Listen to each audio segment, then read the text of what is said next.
Hada min fadlillah. Ini kurnia Allah. Amin. Alhamdulillah. Alright, so pagi ni nak pergi ke Alostak, tapi nak pergi naik kereta api, so nak naik Grab daripada rumah pergi ke stesen kereta api. Cuma tak ada Grab, so kita naik motor dulu, parking kat Subway S, lepas tu naik kereta api. Okay, bawa travel guide kita, my wife. Dia memang pakar lah kalau pergi jalan ni. Aku first time dia nak naik kereta api pergi Alostak. Okay, jom. Okay, ni first time naik kereta api dekat Bukit Tajam. Tak pernah lagi. So kita try tengok. Ni terminal kereta api Bukit Tajam. Tiket pukul 10.42, sekarang 10.30. Harap-harap sempat. Okay, jom. Let's go.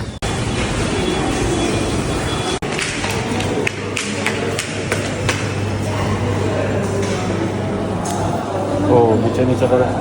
Kena beli tiket dulu. Pakai mesin.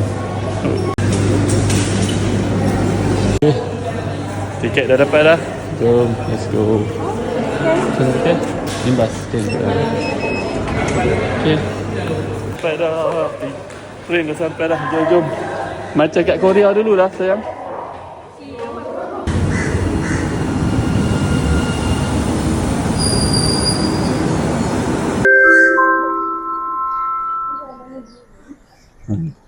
Sampai sempat juga.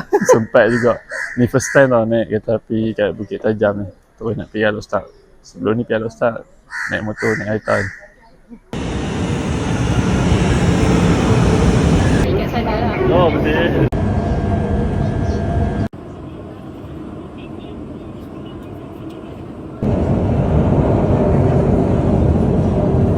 Okey, sampai dah dekat ni KTM Alostak. Tu Alostak. Okey.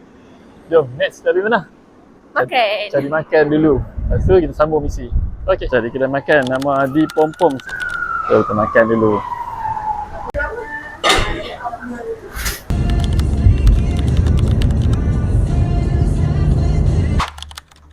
Okey, so finally kami dah sampai dah destination kami untuk hari ni. Jom, let's go.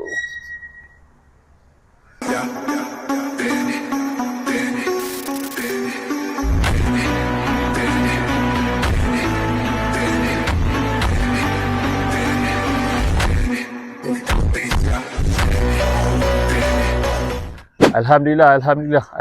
Yang ni memang betul-betul rezeki yang tak disangka-sangka untuk Grand Prize Annual Dinner Dexcom. Thank you Dexcom, dan juga thank you semua yang mendoakan. Aku tak tahu doa siapa yang termakbul, tapi untuk semua yang mendoakan yang terbaik untuk kami, semoga Allah balas balik kebaikan untuk hampa semua, insya-Allah. So thank you untuk isteri yang tercinta, thank you untuk abah mama, thank you untuk family, thank you untuk kawan-kawan semua. Alhamdulillah, thank you so much. Love you all. Memang puas hati sangat. Dah bawa tadi Azia Spec G 1.0 bebas hutang. Saya ada nak cakap apa tak? Alhamdulillah. Nikmat Allah bagi. Nikmat Allah bagi. Alhamdulillah. InsyaAllah. Lepas ni kena rajin kerja. Okay, so kereta pun dah dapat, kunci dah dapat. Habis dah vlog untuk hari ni.